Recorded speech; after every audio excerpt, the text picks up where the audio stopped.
Joe, how are you? Eagerly awaiting My inevitable question. your inevitable question. Yeah. So, knowing a little bit about David, our guest today, Perlmutter, I was going to ask you what your cartoon ritual was as a child. Sounds like a religious thing. I know the young Joe. What did you have any kind of ritual? I mean, I can start if you want. Sure. That'll be the primer. Go ahead. So for me, I was thinking about what my favorite cartoon was when I was a kid. And of course, I was a big fan of Batman as a comic book character, but Right. you can only really see Batman on Saturday mornings, which was the best morning of the week. Oh, yeah. Yeah. Because, my folks didn't get up with my brother and I, and we just would, ransack the kitchen and have whatever cereal we wanted and watch cartoons. But I think probably my favorite cartoon was the Flintstones. Was the Flintstones on Saturday morning? No, it was not. It was not related to Saturday morning. So that's why I was kind of torn on this one. Okay. I think for me, it was like lunchtimes. I was lucky enough to live close enough to go home for lunch. And I watched the Flintstones was on at lunchtime. So I watched it like religiously, like it was our second language at the school. Like it was. Who didn't like the Flintstones? Was there anyone? I don't know. Nobody I knew. Did you know that like if you get like an earworm in your head, like a song that you can't get out, you need like some kind of a audio musical chaser. Well, the Flintstones theme is that chaser. To get it out of your head? Yes. If you have another song stuck in your head, just start singing the Flintstones. Okay. I like that. All right. Yeah. So what was yours? Then, of course, you're going to get the Flintstones out of your head. Yeah. I know. That's why I changed the topic. Because I knew what was about to happen to my brain. That's right. Yeah. Okay. Mine was Sunday evening, Bugs Bunny. Ah. That was the one night of the week that my mother would let us take our dinner downstairs and eat it in front of the television. Yeah. And to this day, I have memories of boiled potatoes cooked perfectly with butter. And I forever associate that with Bugs Bunny. That's very Irish there, Mr. Mahoney. Lovely white floury potatoes with perfectly boiled with butter. Lovely. Bit of Bugs Bunny with that. Okay, I was fourth generation, so we didn't talk like that. Oh, okay, sorry. No, that's okay. So, yeah, but an excellent segue into our guest today, David Perlmutter. We'll do our usual tradition of allowing David to introduce himself along with his work and what it is that he would like to talk about today, the art that inspires him. David, hello. Hi. Hi, Dave. Yeah. I'm David Perlmutter. I'm a historian and speculative fiction author from Winnipeg. Germane to this discussion as to why I was invited here, I'm the author of America Tunes In, History of Television Animation, and Encyclopedia of American Animated Television Shows. The speculative fiction that I write is very, say, cartoon influenced. And that sounds like a massive amount of work putting that together. How long did that take to write? For both of them, it took a very long time to do. I can believe it, yeah. I'm autistic, and part of being autistic is being dedicated to doing something, making sure that it works out. And I have people in my life who are willing to look through several drafts of things as it goes along. So America Tunes In was like the better part of 10 years. Wow. Until it got published in 2014, and then the encyclopedia came a couple years later. Wow, so a real labor of love. Well, yeah, but that's what a lot of scholarship is. Yeah, it is, yeah. And I was really trying to fill a void, because it's not always taken seriously. Yeah, that's true. So it hasn't really had a lot of academia focus on it. Oh, no. Television as a whole wasn't really taken seriously in academia until the 70s. And film just a little bit before that. So it's different now, though. There are some academic departments in Canada that study video games on a serious level. Yeah.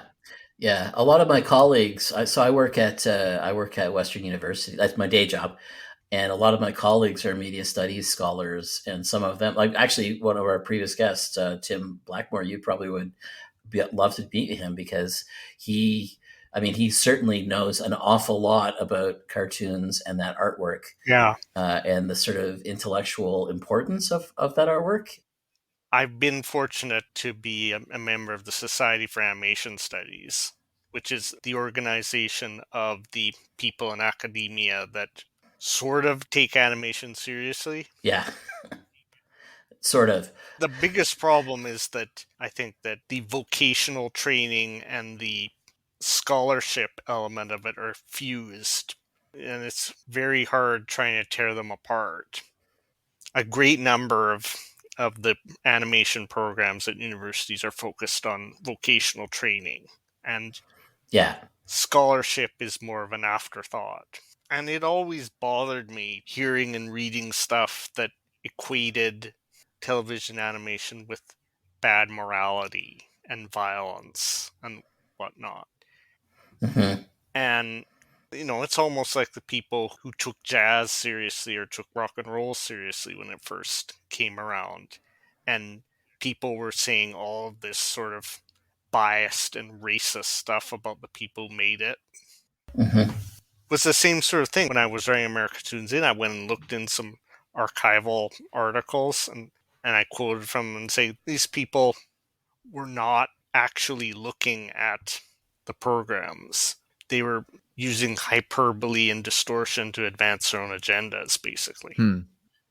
Would you say that that's true of a lot of new art forms, that it takes a while for it to get out of the realm of popular culture Oh, always. into being taken as more serious? Because I play video games, and I have for quite a long time, and I feel like I took video games as a form of storytelling pretty seriously, even from the start.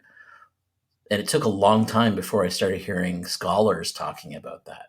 The thing is, it's got to build, it's like what Harold Bloom was talking about when he was talking about the canon of Western literature and like the circumstances under which it was developed and how it evolved and who adds to it, how do the archetypal settings come about, how do they get rebelled against, and all this. And I saw that when I was dealing with the history of the genre. Hanna-Barbera establishes a canon. J. Ward develops a means of telling stories that's not the same at all.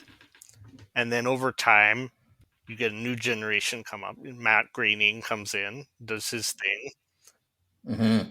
And Seth MacFarlane comes in and does his thing, and then Yeah. Craig McCracken, who I greatly admire, Yeah. starts doing his thing. And it suddenly becomes, it's not something that can be easily categorized as easily as it could have been when it started. Yeah, and it starts to absorb other genres too. So, like for example, one of my favorite Star Trek shows is the animated show Lower Decks. Yeah, And that doesn't exist without the crazy one with Morty and Rick and Morty, yeah. Rick and Morty. Sorry, a pickle Rick, baby. Yeah, this is what I mean. Like it's that doesn't Lower Decks doesn't exist until you have Rick and Morty first, in a way, right? Well, yeah, and same sort of thing. Yeah, Simpsons wouldn't exist without Flintstones. exactly. Yeah. Well, not like they're I think that's totally right. Yeah. Now, what did you love when you were? I'm a kid of the 80s, so I grew up in Canada. So I grew up with what was on then, stuff that was coming out of America and that at that time. What would that have been? Well, it was the Smurfs, Alvin and the Chipmunks, and Garfield and Friends. That's when Hasbro got into the cartoon game too, right? Like they had. Yeah. Yeah. Like that whole decade, it was a period where a lot of the fun, at least in terms of making it, kind of evaporated a bit. And it didn't really come back until the following decade. I'm overgeneralizing a bit because there were some interesting programs in that. It's just animation is like jazz in that sense because it's not so much about who has the trumpet or the saxophone or the piano. It's what they do with it. Right. Yeah. No, I was going to say in that era was very commercial. I mean, this is just my impression because I'm a child of the 70s, not a child of the 80s. So for me, it was like Flintstones and Spider-Man and the Justice League and all of that. But, it seemed to me like in the 80s, you had like Transformers and G.I. Joe, which I would occasionally watch the G.I. Joe series as an adult because I was a big fan of Sergeant Rock comic books when I was a kid. And they weren't very good. Like they were kind of commercialized and they're big long commercials essentially for the stuff they were trying to sell. Yeah. Did you experience that as a kid? Yeah, the 1980s are completely entwined with the presidency of Ronald Reagan. Yeah. And a lot of the television animation that was made during that time kind of reflects the way the world was then. Was he not a cartoon figure himself? No, I'm sure he was in an episode of G.I. Joe. I'm positive. So, what did you want to talk about as something that, obviously you have literally an encyclopedic knowledge of this stuff. What particular piece of artwork would you like to talk about as something that has inspired you? Well, it's very hard to choose stuff that's... yeah, I'm sorry for that question. Like I wrote an essay online. I said that trying to compare The Simpsons to the Powerpuff Girls, which are two of the shows I would put in that category, is like saying that Glenn Gould and Oscar Peterson were two Canadian guys who played the piano. Mm-hmm. It's a gross oversimplification because they both played the piano, but they didn't play it the same way. Yeah, no, they did not play the same thing at all. So, I mean, I think it's fair to say if you want to pick something you liked, but then qualify it with yes, for this category of thing, here's the one that inspires me. So if you want to do rapid shot, here's what inspires me with this one, I'm okay with that. How about you, Joe? Absolutely, yeah. Maybe it's impossible to narrow it down. Is that the case? It might be, yeah. Sometimes it's really hard, yeah. And I think the other thing we should say to all of our guests is that they're not married to this decision. Oh, yes, yeah. Well, what I admire about Craig McCracken, the original Powerpuff Girls, was the fact that he took this very overproduced genre. Superhero stories is very, admittedly, somewhat overplayed within the history of television animation. But the remarkable thing was that he had this way of doing it that was completely different than anyone else had interpreted it before. Now, I've never seen that. Could you describe it for us and the people listening? Okay. Yeah, I'm desperately Googling as we talk because I know what this is. They've got the big eyes, right? They've got different colored outfits and big eyes. Yeah. Blossom, Bubbles, and Buttercup are the id, ego, and super ego, basically. One of them's very intelligent. One of them is a little bit of a naive. And Buttercup, I compare her to James Cagney in the 30s. But it's that same sort of take no prisoners approach, hitting people in the face and whatnot.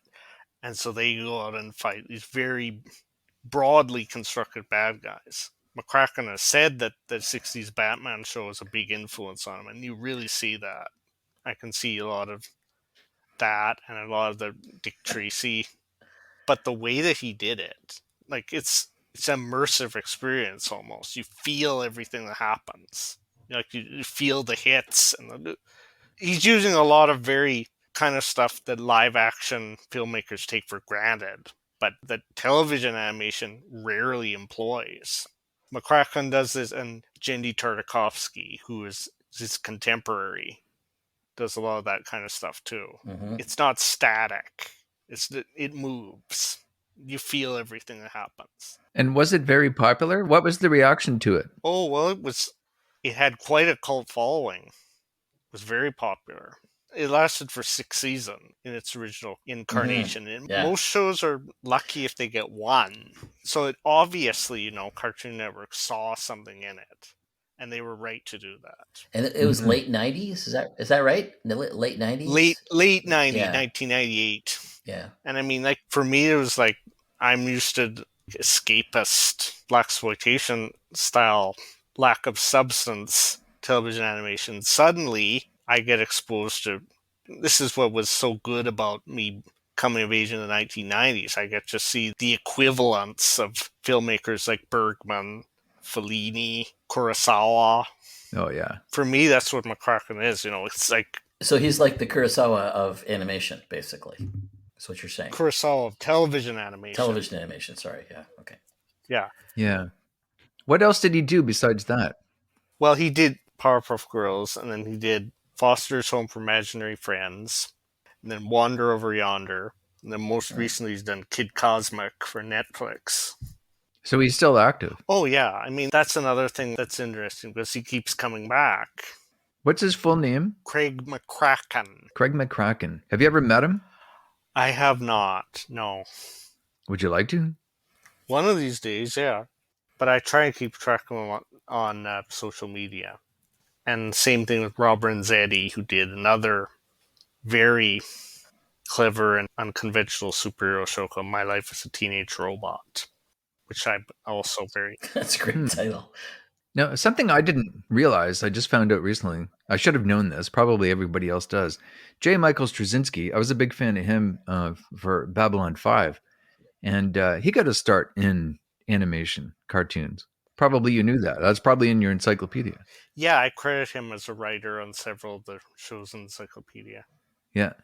You mentioned that Puff Girls it breaks some of the forms. How does it do that? How does it play with the genre? Well, because I've never seen them, so I don't know. Well, to start with, the fact that they're 3 preteen girls, okay, kindergarten age, you don't expect them to be powerful. You don't expect them to be able to throw people around, hit them. And You've never met my daughters. Come in like they own the joint and all this.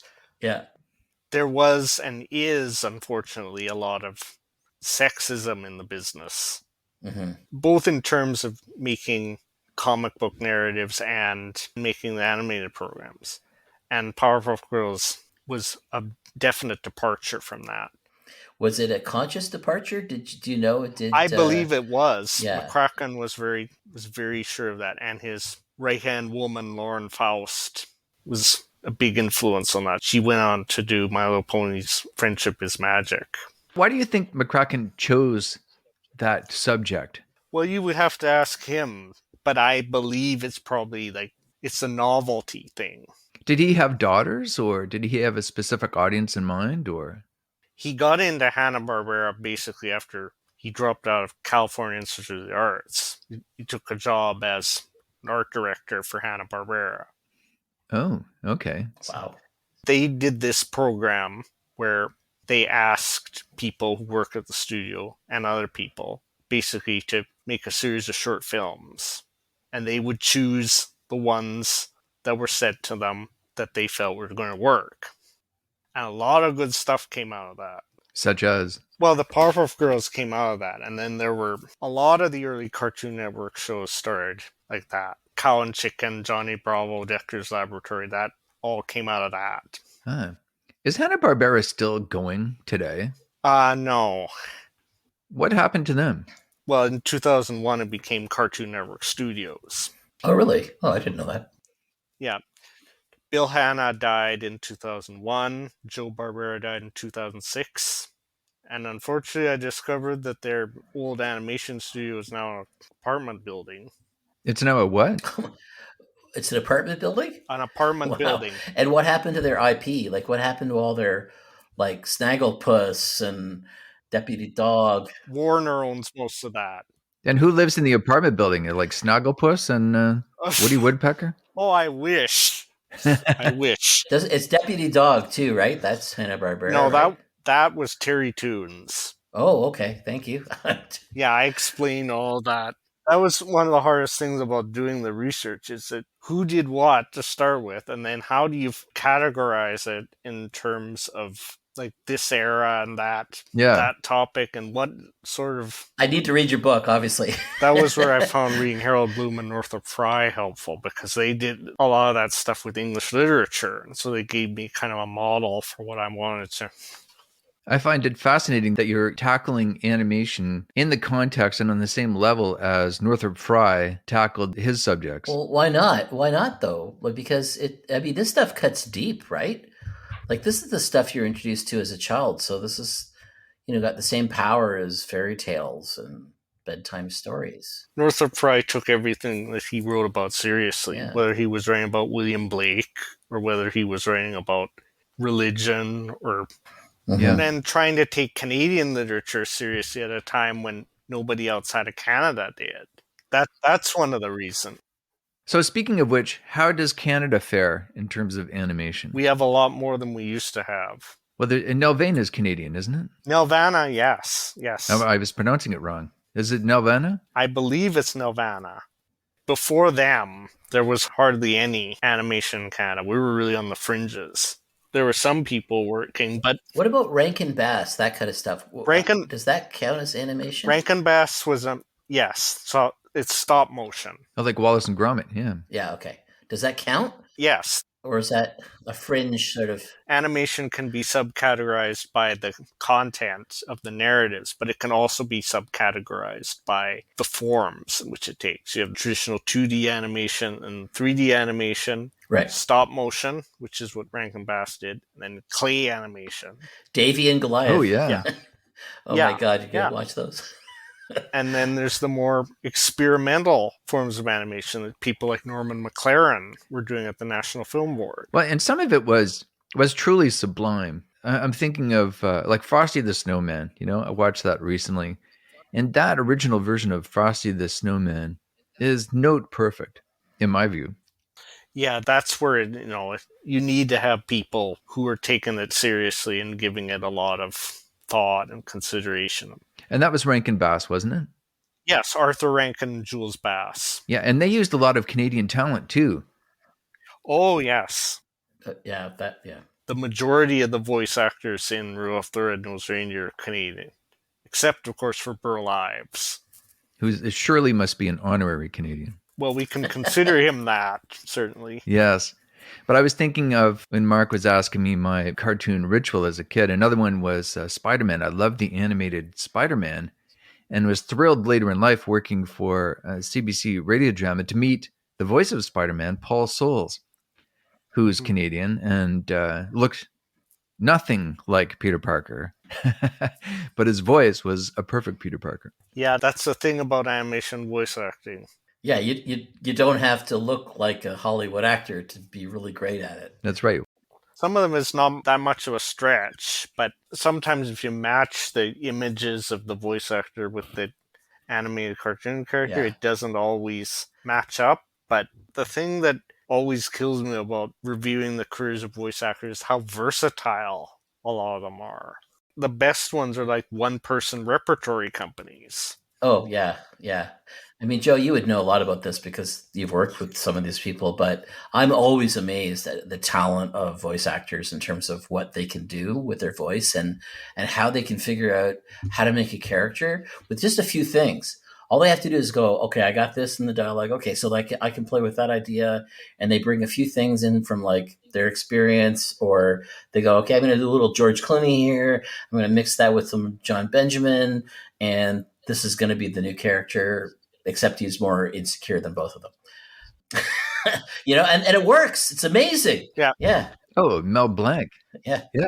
Yeah, the older guys, like Mel Blanc. Oh, he was a genius. He'd be going over to the animation studio and cut voice tracks during the day, and then in the evening he'd be appearing as a cast member on Jack Benny and umpteen other radio programs, doing some of the same voice. But like he was really in demand. They understood that very few people could do what he did. Oh, those guys work their butts off. And it's really hard work. You listen to Tom Hanks talk about playing Woody in Toy Story, and he says that's among the hardest work that he's ever done because you have to be right on mic, got to get the voice perfect. It's very intense, quite draining. What do you think about other people doing characters like Bugs Bunny? Those famous Warner Brothers cartoons. I had a lot of trouble with that because to me, Bugs Bunny had that Mel Blanc sound and all those other characters. And then hearing somebody else do it, to me, it just didn't seem quite right. But maybe that's the same as people preferring different James Bonds, I would find that so intimidating as an artist because, I mean, you're going to be derivative. You have to be because that's your job, right? You got to be Bugs Bunny. Yeah. Bugs Bunny was a certain voice for how many years? 60 years? Well, again, I go back to jazz. It's kind of like there was one Charlie Parker, there was one Dizzy Gillespie, one Hot Lips Page. These guys developed a particular sound that was unique to them. And then anybody else who was trying to do it would have to contend with knowing that that template existed. It helps if you're familiar with the character yourself. Like if you versed yourself, again, going back, you spend enough time listening to Charlie Parker and you end up playing the saxophone like Bird. But the thing that ends up creating a unique performer is their ability to transcend the influence. Right. Yeah. Yeah, I love how you talk about cartoons and animation in that context, in the context of jazz and these other great works. Because I think, well, they were yeah, the classic cartoons were contemporaneous with the bebop movement. So the 1940s. Yeah, absolutely. Yeah. Yeah, there's some of those cartoons make fun of those things too, right? Like, well, the cartoons made fun of them, but Parker incorporated Woody Woodpecker's laugh into some of his solos, so it worked both ways. That as it should. That's a vibrant culture when you've got different art forms reflecting one another and playing with one another's things. That's a good sign. That's right. Yeah, riffing off of one another. Yeah. This cartoon gets a lot of flack now, but when Bob Clampett did Coal Black and the Seven Dwarfs for Warner Brothers in the 40s, he was making a deliberate and I would say sincere attempt to reflect the jazz culture of Los Angeles at that time. I really want to read your book, actually, after talking about this. And I think I may even want to watch the Powerpuff Girls. Is there a version of a brony that's like for the Powerpuff Girls? I might be it, as far as I know. There's one, and it's you. Well, not exclusively me. I mean, there are like people like the show for different reasons. Yeah, but I admire it because it was well produced, and it made an impression on me in terms of the fiction I started writing afterwards. Is that it was Powerpuff Girls in my life as a teenager, and basically made me favor the school of making my protagonists iron fists and velvet gloves. Yeah. This is what has always fascinated me about animation, is that you can make the people and the animals who are the least powerful in our universe the most powerful people there. What does animation and cartoons mean to you personally, David? The characters say and do things I wish I could. Because I'm like, personally, I am like the least assertive person in the world. I'm not trying to put myself down, but it's just I'm not somebody who goes around like throwing my weight around. I'm not trying to demand people take me seriously. I'm just somebody who shows up and does the work. But it's an entirely different thing for like people to display the swagger and the style that a lot of them have. And it's always interesting to see like how they get themselves out of the predicaments, because I know that I would not react as boldly. Do you wish that you could, or? I wish that I could, yes. It's it's almost like in my father's generation, it was the Westerns that were the dominant genre on television. It was about it was like men are supposed to be like this, women are supposed to be like that, and so forth. But with cartoons, there isn't that kind of binary. Do you think that's a good thing? Oh yeah, cartoons are in many ways a more accepting environment than real life. The way that the genre has evolved recently, a show like Steven Universe that has a very strong like trans vibe to it that would not have been possible at an earlier time. Again, that is the result of the person in charge of the show being of that background and making a very conscious and unapologetic effort to make the show reflect that sentiment. Is that true of the genre in general? That I think about there's specific art forms where one artist and their vision kind of controls things. Writers, especially like authors of fiction, for sure. I sometimes think directors of a certain era, like late 60s, early 70s, mid 70s, like there's auteurs and that genre. Is that true of of animation as well? Like, does the vision of the Definitely. yeah. So that's kind of cool because there's not many places for that these days. But it's something that's always existed in animation right from the start, I would think. Right. Going back to the silent era, Winsor McCay was a very auteurish figure in comic books, and when he did animation, it was no different. Walt Disney had a very specific agenda for what he wanted to accomplish, and he accomplished it. Mm-hmm. Yeah, I can't believe it took this long to bring up Walt Disney. But that's good. That's a good thing. The Looney Tunes directors were the same thing. A Bob Clampett film is not the same as a Chuck Jones film, and they're both not the same as a Fritz Freleng film. Yeah. Yeah, the Chuck Jones list of rules for the Coyote, I love that list. Well, yeah, he and Michael Maltese, who I think is the great writer and gag man, who I think was one of the secret weapons that they had. They were very precise about what they wanted to do with their films. They understood each other. Right. What was the list, Mark? Oh, I'm not going to remember all of them, but it was things like no dialogue. The Coyote always loses. He always is his own worst enemy. He always uses Acme products. Right. Like, it's like if you read the list, and I think my understanding is he wrote this list. Maybe we can find a copy of it and post it with the show notes. But he wrote this list before they started producing these cartoons. Oh. Yeah. So it's not that it evolved. It was like... No, they had like a template, like almost like a template of like, we kind of have this notion. Yeah. Obviously they evolved though, because if you watch them in order, back me up on this, David, they evolve, yes. Right? Like they get more sophisticated as they go. And they always use the one tune. Do, do, do, do, do, do, do, do. Another and more significant thing is that Bill Hanna and Joe Barbera had that sort of relationship. Right. They had a skill set that very clearly paralleled each other. Barbera knew how to write really good gags, and Hanna understood better than a lot of the directors at that time how to stage them well. Timing is everything in animation, just like it is in music and in life. And comedy. Yes.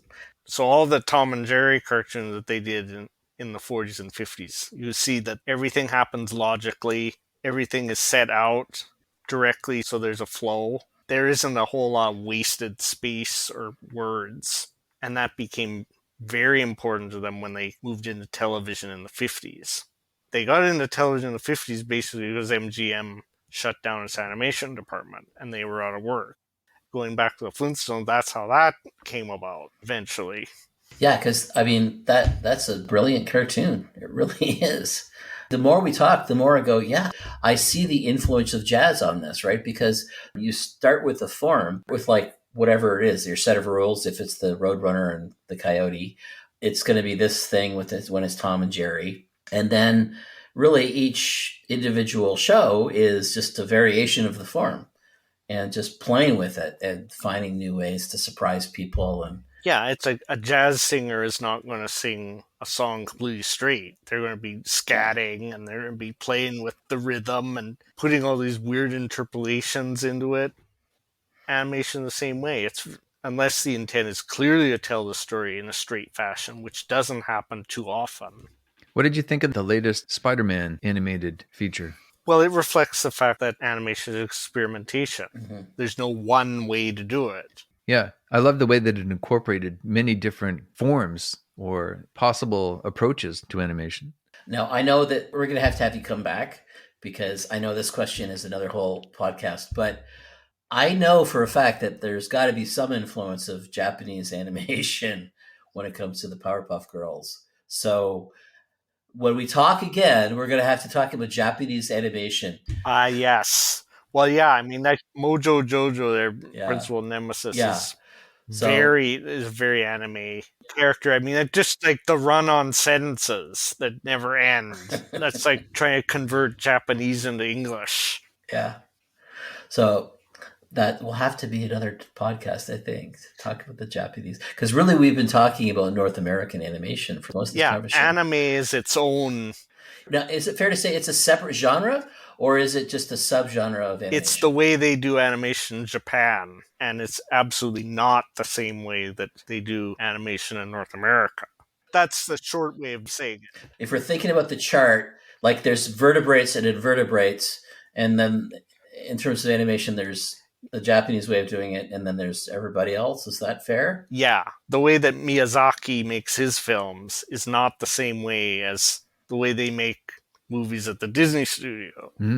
Yeah, Howl's Moving Castle. I finally watched it like, I don't know what it was, 3 or 4 years ago. I was like, I can't believe I didn't see this before now, because it blows your mind when you see it. It's really amazing. Yeah, one of my favorite. Now, as we start to wrap things up here, David, what do you think of the current state of animation? Well, in terms of production, there's never been more of it. For the longest time, there wasn't enough, and now there's too much. The streaming services are kind of blamed for that because they want stuff to be made immediately, and they don't care about whether it's good or not. So you think the quality is suffering, do you? There is always a risk of the vitality being sapped out. I go back to the Powerpuff Girls here. There's one episode where they get multiplied ad nauseum, and then they almost die because their life force is gone, sucked out of them. It happened because of greed, because of avarice, and because of the person who's doing it not caring about their value in an intrinsic level. I've written about this before. I see the episode as a metaphor about you have to understand that this is a valuable thing that can't be overworked. It can't be misunderstood. It can't be done in a way that will cheapen it. There are other programs and other episodes that reflect this. The people who make animation understand, a lot of them, they understand that they have a mission. They want to do it correctly. They want to create something that has value. What a great call to action to finish on. Yeah, that's great. David, any final thoughts on this subject? I'll just say animation has enriched my life. There's a lot of things about my life that would be very different without animation. I would not be as anti-racist and pro-feminist as I am. I would not respect animals as much as I do. I would not have as much of a firm sense of what I think good and evil are. Although that part of it is part of being autistic because we have that kind of binary. But there are a lot of extremely admirable and equally despicable people in that genre who I would never have known about and who would never have influenced me in the way that they do. And my own fiction would not have been what it is if it were not for animation. It would be very different, and it would possibly not be as vital because I would not have understood what kind of spark I would need to cultivate in order to develop it. The African-American writer Ishmael Reed described what he writes as boxing on paper. And a lot of what I was trying to do is draw the same sort of narratives of animation in prose. Yeah. I love that quote, boxing on paper. Mark, any final thoughts, questions? No, I think it just shows you how every art form has so much in it that can inspire you. It's really cool. Thank you. I'm so appreciative of you, David. It was a pleasure to meet you. Same. And I'm going to have to read your books. Yeah. Yeah, thanks for being on Recreative. Yeah, thank you guys.